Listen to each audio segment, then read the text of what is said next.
Pernah kepikiran nggak, kenapa dulu Indonesia kayak dikelola sama VOC dan bukan sama negara?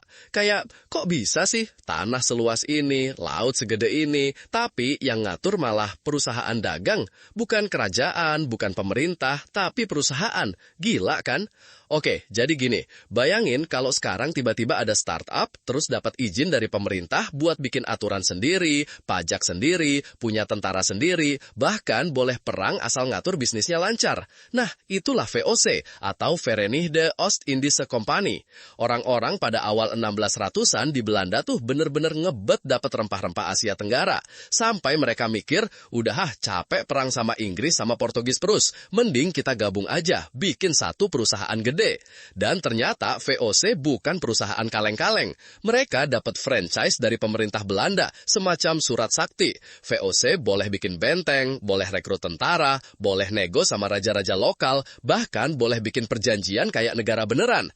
Jadilah Nusantara waktu itu bukan dikuasai Belanda langsung, tapi disewain ke VOC, kayak lahan parkir ke operator swasta. Makanya banyak banget kebijakan aneh, tanaman wajib, pajak absurd, sampai kerja rodi, itu keluar dari kantor perusahaan, bukan dari istana kerajaan.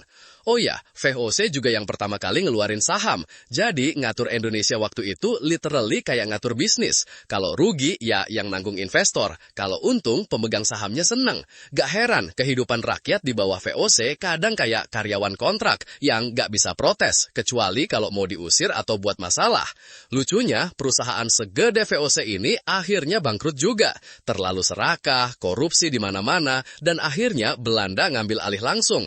Jadi, bayangin, sejarah Indonesia ratusan tahun pernah digaruk sama PT Rempah-Rempah TBK. Bukan mitos, bos.